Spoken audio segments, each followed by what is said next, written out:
हाय, मैं हूं तमन्ना और आज का टॉपिक है issue of shares at par. हमने इसका थ्योरी देख लिया है। अब हम कुछ न्यूमेरिकल्स प्रैक्टिस करेंगे, लेकिन उससे पहले एक बार फिर से रिवाइज कर लेते कि एंट्रीज क्या क्या थी।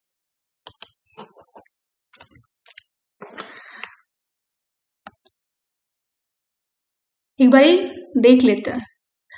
तो इशू ऑफ शेयर में एंट्रीज क्या क्या होती हैं। सबसे पहले हम एंट्री करते हैं एप्लीकेशन रिसीव होने की। तो bank account debit to share application account.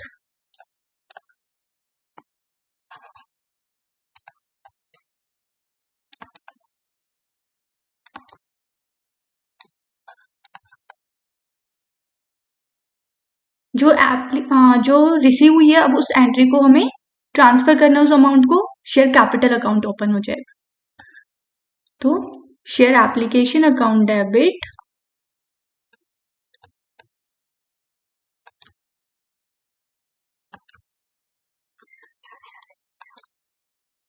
To share capital account. अब एप्लीकेशन का अमाउंट ट्रांसफर कर दिया है शेयर कैपिटल अकाउंट में। उसके बाद अलॉटमेंट की एंट्री होती थी। शेयर्स अलॉट होते हैं, एप्लीकेशन रिसीव हो गई, अब कंपनी शेयर्स अलॉट करेगी और उसके बाद वो शेयर होल्डर्स बन जाएंगे। तो शेयर अलॉटमेंट अकाउंट डेबिट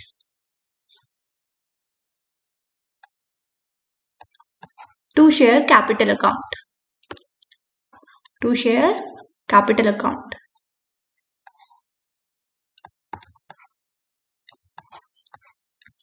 अब शेयर अलॉटमेंट की ड्यू की एंट्री हो गई है। अब हमें अमाउंट रिसीव होगा अलॉटमेंट पे। तो बैंक अकाउंट डेबिट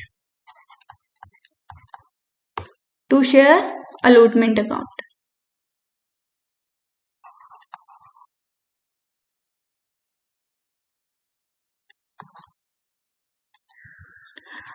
अब अमाउंट रिसीव हो चुका है अलॉटमेंट का। अब हम करेंगे कॉल।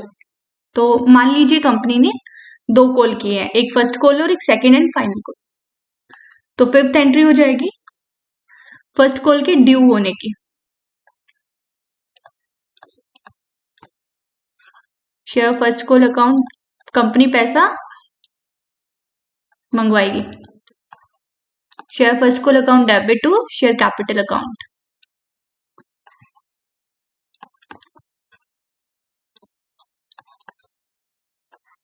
अब ये फर्स्ट कॉल का अमाउंट हमें रिसीव हो जाएगा।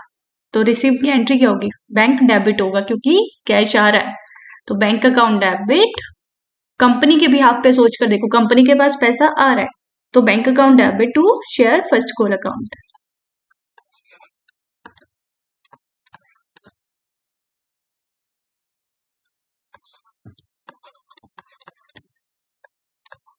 अब है लास्ट एंट्री। लास्ट कॉल में कंपनी ने की, तो जब सेकंड कॉल है, फर्स्ट हो चुकी है, सेकंड कॉल, और हमेशा लास्ट कॉल के साथ में क्या वर्ड यूज करेंगे? हमने बोला था प्लस फाइनल। हमेशा फाइनल वर्ड यूज करना है लास्ट कॉल के साथ में। तो पहले इसको ड्यू करेंगे।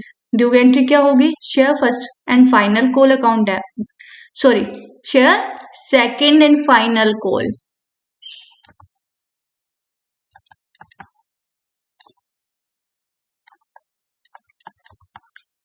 Account debit to share capital account.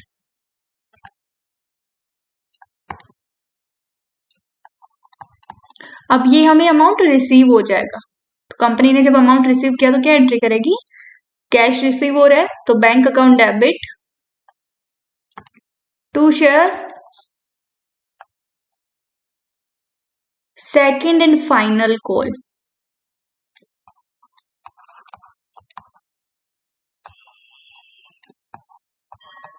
हो गया?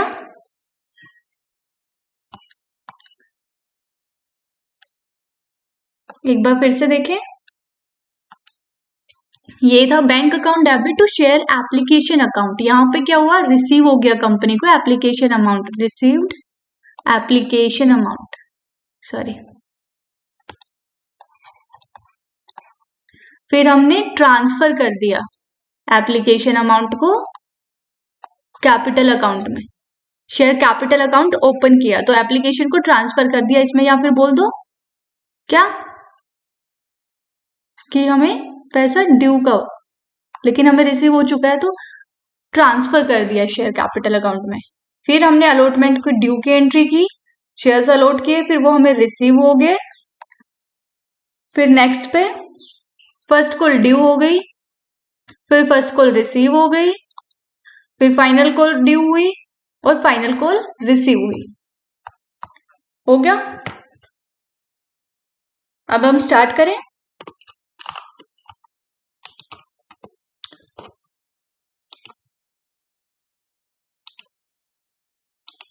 ठीक है, फर्स्ट क्वेश्चन देखते हैं। फर्स्ट क्वेश्चन है shipping limited issued 10,000 shares. Shares है 10,000 और ये इशूड है, अथोराइज नहीं। इतने शेयर्स इशू किए जनरल पब्लिक को। 25, इसको ना रुपीज मान लेना, इजी हो जाएगा। रुपीज 25 ईच, एक शेयर की वैल्यू है 25। पेबल डॉलर नहीं, रुपीज कर लेना 5 on application, 10 on allotment, 10 on first and final call. 3 में मंगवाया उसने। एप्लीकेशन पे लिया है 5 रुपीज, अलॉटमेंट पे लिया 10, फिर उसने फर्स्ट कॉल जो कॉल अमाउंट है फर्स्ट एंड फाइनल कॉल पे कितना लिया 10। अब उसने बोला है कि सब्सक्राइब, सारे शेयर सब्सक्राइब है, 10,000 इशू किए थे पब्लिक को, 10,000 पे एप्लीकेशन रिसीव हो गई कंपनी को, 10 के 10,000 पब्लिक ने अप्लाई कर दिए। अमाउंट रिसीव, ड्यूली रिसीव्ड, सारे अमाउंट भी रिसीव हुआ है, कुछ भी बचा नहीं था, टाइम टू टाइम हमें इंस्टॉलमेंट मिल गई थी। तो पहली एंट्री करेंगे, बताया था बैंक अप्लाई, हमने पब्लिक को इशू किया, पब्लिक अप्लाई करेगी तो पैसा भेजकर अप्लाई करेगी ना, तो हमें पहले एप्लीकेशन मनी मिलेगी। तो bank account debit,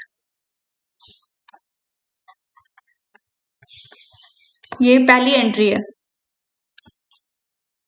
to share application,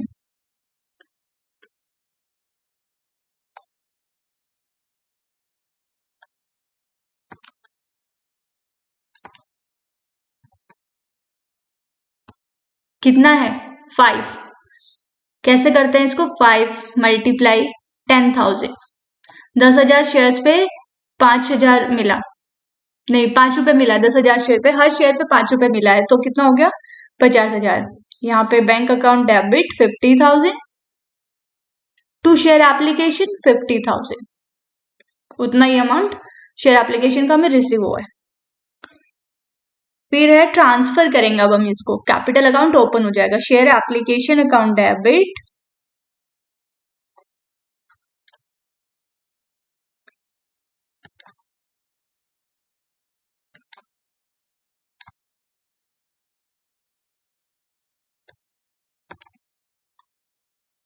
to share capital account.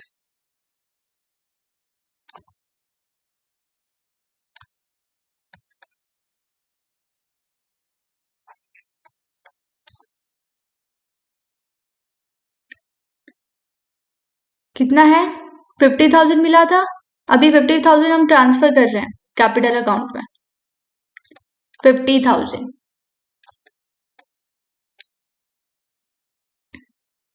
अब है शेयर अलॉटमेंट की एंट्री करेंगे।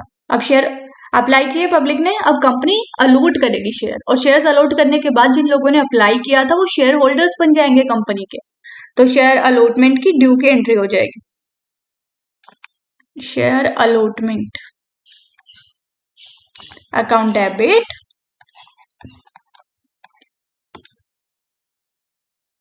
To share capital account.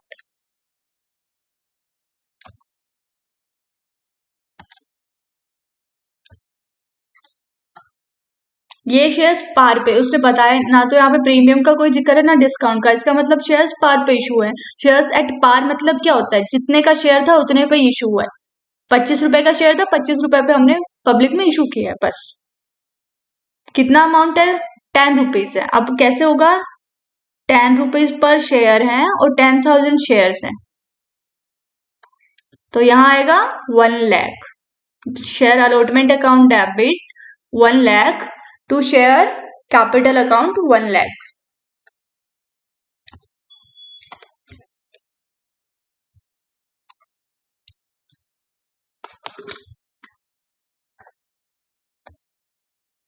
फिर हमें अलॉटमेंट रिसीव हो गया, उसने बोला है अमाउंट ड्यूली रिसीव्ड, सारा पैसा आया। Bank account debit to share allotment,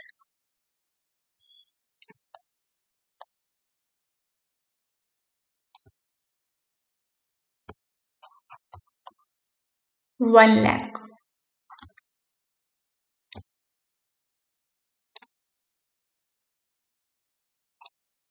अब नेक्स्ट किसकी एंट्री होगी? फर्स्ट एंड फाइनल कॉल की एंट्री होगी। फर्स्ट एंड फाइनल कॉल पे 10 रुपए, 10,000 शेयर्स पे 10 रुपए मिलेंगे, मतलब कितना? 1,00,000। तो फर्स्ट एंड फाइनल कॉल में 1,00,000 की एंट्री है, तो पहले हम उसको ड्यू की एंट्री करेंगे। 4 एंट्रीज हो चुकी है, 5वीं एंट्री है। पहले first and final call due हो जाएगी। Share first and final call,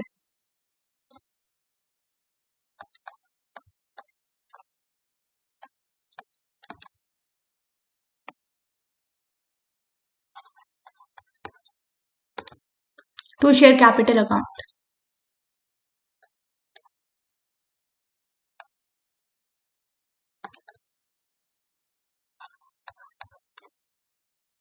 ₹10,000 shares थे, 10 रुपए फर्स्ट एंड फाइनल कॉल पे मिल रहा है, तो 10,000 को 10 से मल्टीप्लाई करेंगे तो कितना आता है? 1,00,000। तो share first and final call 1,00,000 due की एंट्री हो गई। अब हमें ये अमाउंट रिसीव होगा, bank account debit to share first and final call.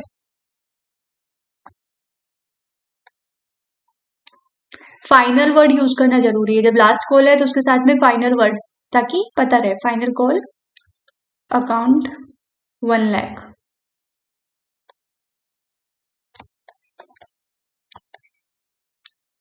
हो गया। क्वेश्चन देखो, 10,000 शेयर से 25 पर हमने इशू किए थे, 5 एप्लीकेशन का अमाउंट था, अलॉटमेंट का 10 था, कॉल 10 पे। कलर चेंज कर लेते हैं इसका ना।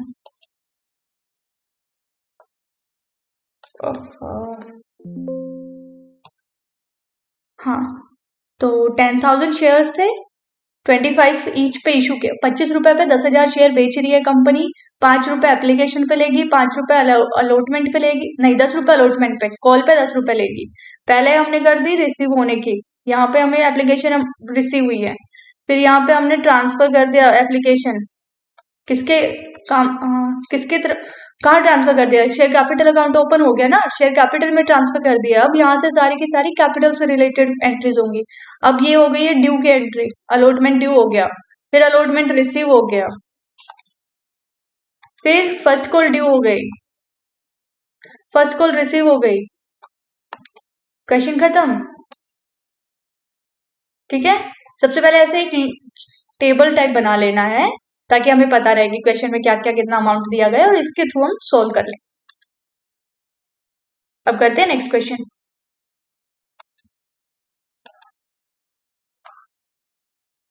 ठीक है, वो बोल रहे हैं कि शेयर्स को इशू किया है पार पे, उसने पहले ही बता दिया। इसमें हमें जर्नल एंट्री करनी है और कैश बुक बनानी है। अच्छा बच्चे, कैश बुक जब हम मेंटेन करते हैं ना, जब वो हमें बोलता है कि कैश बुक बनानी है, तो इसका सीधा सा मतलब होता है जो कैश या बैंक से रिलेटेड एंट्रीज है उनको रिकॉर्ड नहीं करना है, वो क्योंकि कैश बुक में रिकॉर्ड होंगी। हमें सिर्फ वो एंट्रीज रिकॉर्ड करनी है जिसमें बैंक या कैश वर्ड यूज नहीं हुआ है, जैसे इधर बैंक वर्ड यूज हुआ है, तो ये एंट्री रिकॉर्ड। अगर हमें कैश बुक, अगर इस क्वेश्चन में बोला होता कि आपको कैश बुक नहीं बनाना है, नहीं आपको कैश बुक बनाना है, अगर क्वेश्चन में बोला होता तो हम क्या करते? हम इससे रिलेटेड एंट्रीज यहाँ नहीं करते, हम इससे रिलेटेड एंट्रीज यहाँ नहीं करते, जैसे ये वाली एंट्री नहीं होती। अगर हमें यहाँ कैश बुक बनाना पड़ेगा तो ये एंट्री नहीं होगी, ये सीधा कैश बुक में होगी, सिर्फ ये एंट्री रिकॉर्ड होगी शेयर एप्लीकेशन वाली। फिर हमें ये जहां जहां बैंक वर्ड यूज है ना, वो सारी एंट्रीज सिर्फ कैश बुक में रिकॉर्ड होंगी और जर्नल में उनका कोई जिक्र नहीं होगा। ये वाली एंट्री जहां जहां बैंक वर्ड यूज किया गया होगा वो सारी एंट्रीज सिर्फ कैश बुक में रिकॉर्ड होंगी, जहां जहां बैंक वर्ड यूज हुआ है, बाकी सब जर्नल होंगी। तो अब जैसे इसने बोल दिया 5 जर्नल एंड कैश बुक बनानी है आपको, तो हमें क्या करना है? एक कैश बुक मेंटेन करनी है और एक एक हमें जर्नल एंट्रीज पास करनी है। जर्नल एंट्रीज उनके लिए पास होंगी जहां पे बैंक वर्ड यूज नहीं हुआ है। तो यहाँ पे सबसे पहले हम एक कैश बुक बना लेते हैं। ये है कैश बुक, ठीक है। पहले एक कैश बुक का फॉर्मेट बना लेते हैं। मतलब मैं ऐसे ही क्वेश्चंस करती हूँ, मैं एक तरफ कैश बुक का फॉर्मेट बना लेती हूँ और एक पेज पे मैं जर्नल करते जाती हूँ साथ साथ। ये कैश बुक का फॉर्मेट है, आप ठीक से बना लेना। ये टेढ़ा वेढ़ा हो गया थोड़ा सा।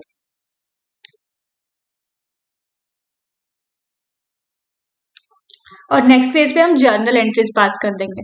तो पहली एंट्री क्या बनती है, उसने बोला 10,000 shares at 10 each, application money receive होगी। तो पहली एंट्री क्या होती थी, bank account debit to share application account. तो बैंक वर्ड यूज हो रहा है ना, तो वो यहाँ रिकॉर्ड होगी। तो क्या था, बैंक अकाउंट डेबिट, तो ये डेबिट साइड है। टू शेयर एप्लीकेशन अकाउंट, तो ये बैंक डेबिट हो रहा है। एक तरह से आप इसको कैश बुक वर्ड को भूल करके सिर्फ इतना सोच लो कि बैंक अकाउंट है बस। तो बैंक अकाउंट है, ठीक है। ऊपर नाम कैश बुक लिखा हुआ है, क्वेश्चन करने के लिए आप इतना समझ लो कैश बुक की जगह ये बैंक अकाउंट ही है। तो यहाँ पे एंट्री हो जाएगी टू शेयर एप्लीकेशन, क्योंकि बैंक अकाउंट डेबिट हो रहा है तो इसके डेबिट में रिकॉर्ड होगी एंट्री। बैंक अकाउंट डेबिट है ना, तो इसके डेबिट में रिकॉर्ड हो जाएगी एंट्री। किस नाम से, to share application, to share application account. और कितना अमाउंट है, 10,000 शेयर्स थे, एप्लीकेशन पे 2 रुपए ले रहे हैं तो 20,000। पहले एप्लीकेशन रिसीव होने की एंट्री होगी, अब एप्लीकेशन अमाउंट को हम शेयर कैपिटल में ट्रांसफर करेंगे। तो दूसरी एंट्री क्या होती है, share application account debit to share capital. उसमें बैंक वर्ड यूज नहीं हो रहा है तो उसको हम जर्नल में रिकॉर्ड करेंगे। जहां बैंक वर्ड यूज होगा उसको कैश बुक में रिकॉर्ड करेंगे, जहां बैंक वर्ड यूज नहीं होगा उसको जर्नल में रिकॉर्ड करेंगे। तो पहली एंट्री क्या होगी, शेयर एप्लीकेशन ट्रांसफर के,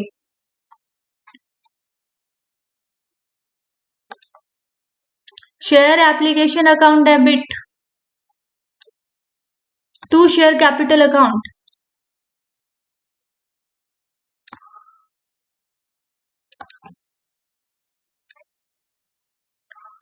और कितना अमाउंट था, 20,000 रुपए था, तो 20,000 यहाँ आ जाएगा। रिसीव की एंट्री कैश बुक में दिखा दी क्योंकि बैंक वर्ड यूज हो रहा था, और ट्रांसफर की एंट्री जर्नल में क्योंकि इसमें बैंक वर्ड यूज नहीं हो रहा है। जहां कैश बुक मेंटेन होती है वहां बैंक से रिलेटेड एंट्रीज सारी की सारी कैश बुक में आएंगी, जर्नल में रिकॉर्ड नहीं करनी है। तो क्या हो गया, टू शेयर एप्लीकेशन से बैंक का बैलेंस डेबिट हुआ है, ठीक है। अब नेक्स्ट एंट्री शेयर अलॉटमेंट की, शेयर अलॉटमेंट की पहली एंट्री ड्यू की आएगी, फिर रिसीव होता है शेयर अलॉटमेंट। तो पहली एंट्री क्या है, अब एंट्री आएगी शेयर अलॉटमेंट अकाउंट डेबिट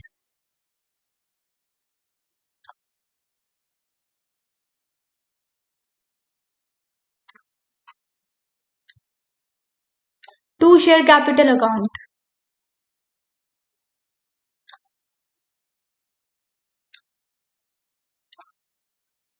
और अमाउंट कितना है, अलॉटमेंट पे हमें मिल रहे हैं 5 रुपए और 10,000 शेयर है, मतलब 5 into 10,000, 50,000, 50,000 due.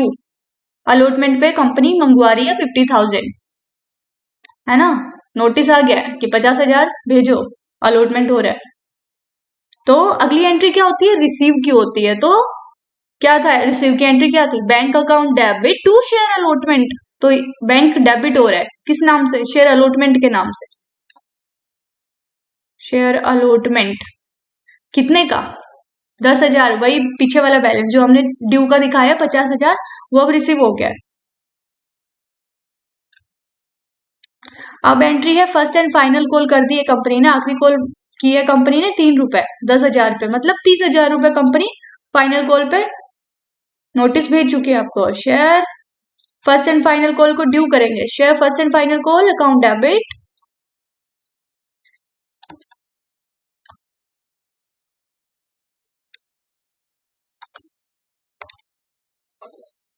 To share capital account.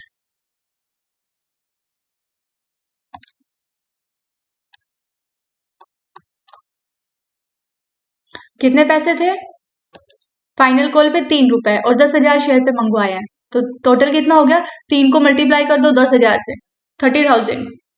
30,000 amount अब फर्स्ट एंड फाइनल कॉल पे ड्यू का है, कंपनी बोल रही है अब ये पैसा भेजो।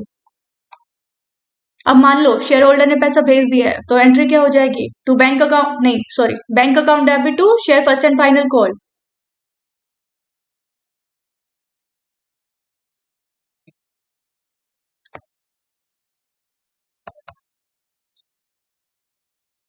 कितना है, 3 से 10,000, 30,000। अब आखिर में क्या करेंगे, इसका बैलेंस निकाल देंगे। यहां पे निकल जाएगा कितना, बाय बैलेंस सीडी, क्योंकि ये आखिरी एंट्री थी, अब इसके बाद कुछ और है नहीं। तो टोटल कितना बनता है, 1 लाख। तो बैलेंस सीडी कितना हो जाएगा, 1 लाख। तो यहाँ भी 1 लाख। क्वेश्चन हो गया। जहां कैश बुक बोला है उसने, वहां कैश बुक का मतलब है बैंक से रिलेटेड एंट्रीज जर्नल में नोट नहीं करनी है। बैंक से रिलेटेड सारी एंट्रीज कैश बुक में नोट होंगी। जर्नल में हम सिर्फ सिर्फ जिन जिन भी एंट्रीज में बैंक या कैश वर्ड यूज नहीं हुआ सिर्फ उनको यहाँ रिकॉर्ड करेंगे, और सारी की सारी एंट्रीज कैश बुक में होंगी। ठीक है, नेक्स्ट क्वेश्चन देखें।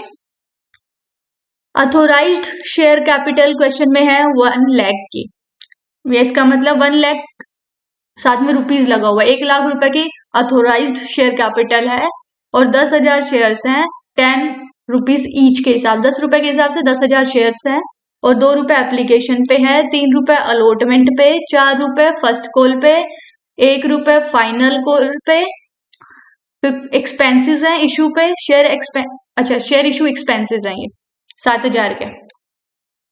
चलिए, तो सबसे पहले हमें अथोराइज शेयर कैपिटल दे रखी, उसने बताया नहीं कि कितना इशू किया है। हमने बोला था ना अथोराइज तो होती है मैक्सिमम कैपिटल जो कंपनी इशू कर सकती है, और इशूड कैपिटल अथोराइज्ड का ही पार्ट होती है। कभी कभी पूरी की पूरी इशू कर रहे हैं, कभी कभी उसका कुछ कुछ पार्ट धीरे धीरे करके इशू करती है कंपनी। तो मान लीजिए ये अथोराइज कैपिटल है, इशू कैपिटल उसने नहीं दिया कि उसने कितना इशूड किया पब्लिक में। हम मान लेंगे कि अथोराइज पूरी की पूरी उसने पब्लिक में इशूड कर दी। उसके पास 1 लाख की कैपिटल, उसने 1 लाख की 1 लाख की कैपिटल इशूड कर दिया पब्लिक में कि इतने का इतना पैसा उठा रहा है वो टोटल, इसी को इशूड मान लेंगे अगर उसने क्वेश्चन में नहीं दे रखा है तो। ठीक है, अब एंट्री करते हैं। पहली एंट्री हो जाएगी, यहाँ पे कैश बुक नहीं बनवा रहे तो नॉर्मल बैंक, पहले हमें एप्लीकेशन मिलेगी लोगों से, लोग अप्लाई करेंगे तो एप्लीकेशन अमाउंट भेजेंगे to share application account.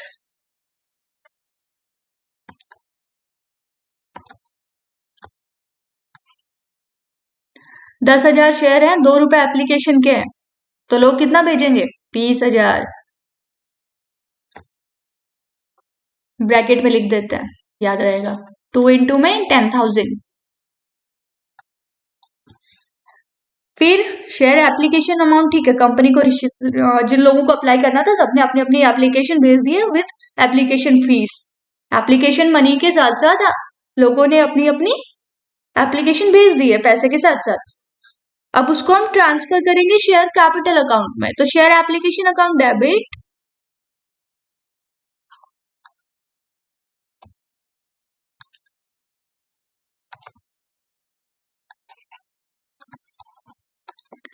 To share capital account.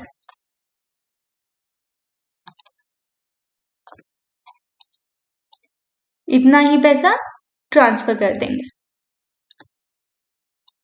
अब हम करेंगे अलॉटमेंट के ड्यू की entry, share allotment account debit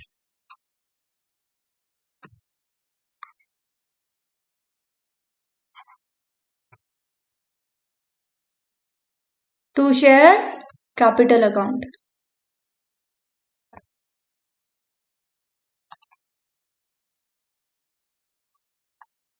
$20,000। अब हमें अलॉटमेंट मनी रिसीव हो रही है, bank account debit to share allotment account.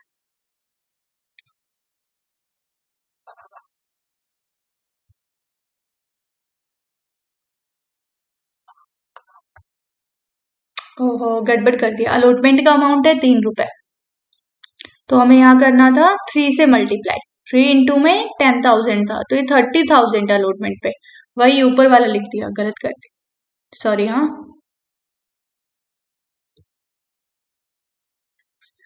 हमें करना है अलॉटमेंट का। तो 3 इंटू 10,000, अलॉटमेंट पे 3 रुपए है, 10,000 शेयर पे इशू मिल रहा है। 3 रुपए 10,000 शेयर पे, एक शेयर पे 3 रुपए मिल रहा है, टोटल 10,000 शेयर है, तो मिल जाएगा कितना? 30,000। 3 से मल्टीप्लाई कर देंगे, 30,000। ठीक है, और इतना ही पैसा रिसीव हो गया कंपनी को अलॉटमेंट पे, तो 30,000। ठीक है, अब नेक्स्ट क्या बच गया है? फर्स्ट कॉल बच रही है। फर्स्ट कॉल है 4 रुपए 10,000 शेयर्स पे। तो पहले हम फिफ्थ एंट्री है, पहले हम फर्स्ट कॉल को ड्यू करेंगे। Share first call account debit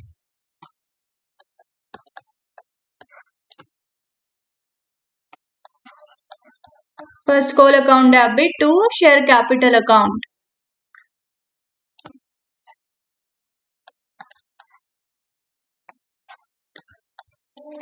और अगली एंट्री हो जाएगी फर्स्ट कॉल के रिसीव होने की, तो bank account debit to share first call to share first call account.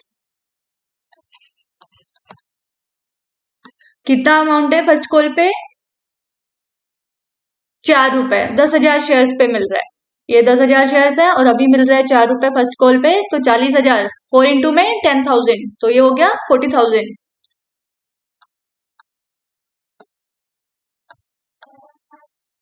कैसे आया?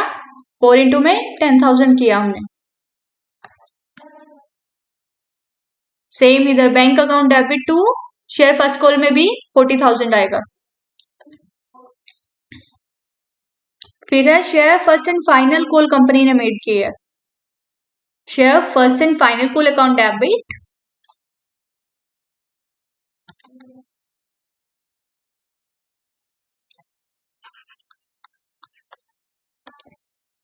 हमेशा फाइनल वर्ड यूज करना है लास्ट कॉल के साथ में, टू शेयर कैपिटल अकाउंट। क्या हो रहा है, लिख क्यों नहीं रहा है?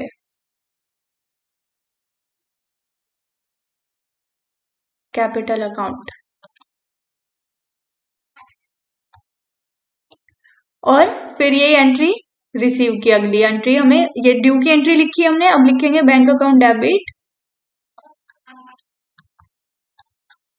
To share first and final call.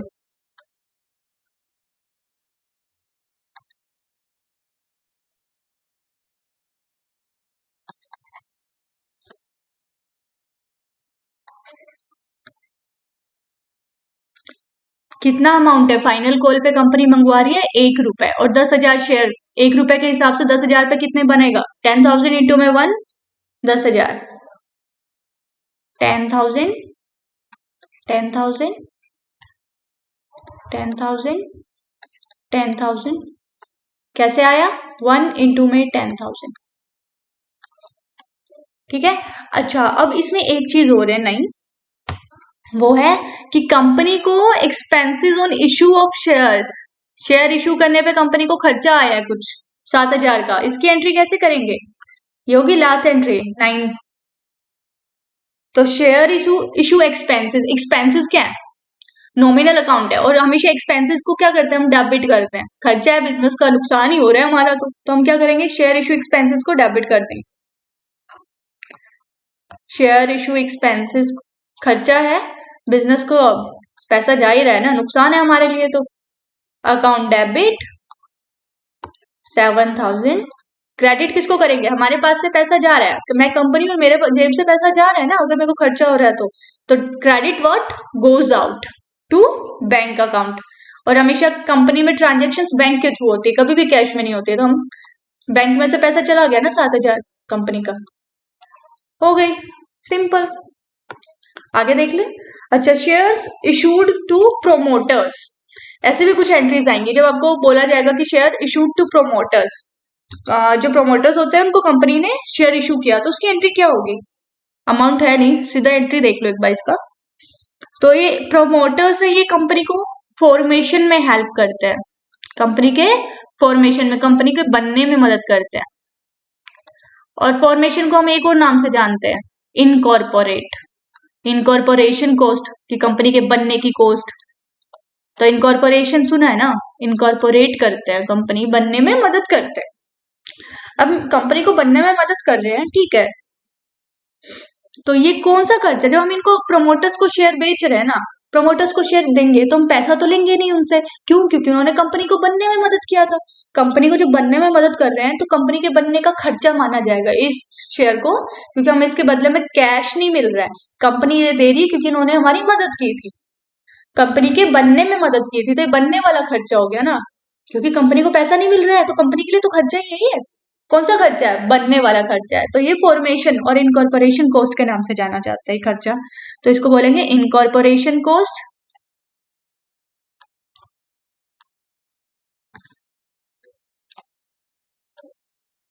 या फिर incorporation cost account debit to promoters, नहीं, to share capital account. Company की कैपिटल तो बढ़ रही है ना इस अमाउंट से, हालांकि कंपनी अपने ही पैसे से बढ़ा रही है, ये लोग तो पैसा देंगे नहीं शेयर का, ये क्यों देंगे? या फिर आप इसके लिए क्या लिख सकते हो, एक और वर्ड यूज होता है इनकॉर्पोरेशन के लिए, फॉर्मेशन, तो इसको बोल सकते हैं फॉर्मेशन एक्सपेंसेस अकाउंट डेबिट। दूसरी एंट्री और लगा देते हैं, कंफ्यूज नहीं होना है। Formation expenses, formation expenses account debit to share capital account.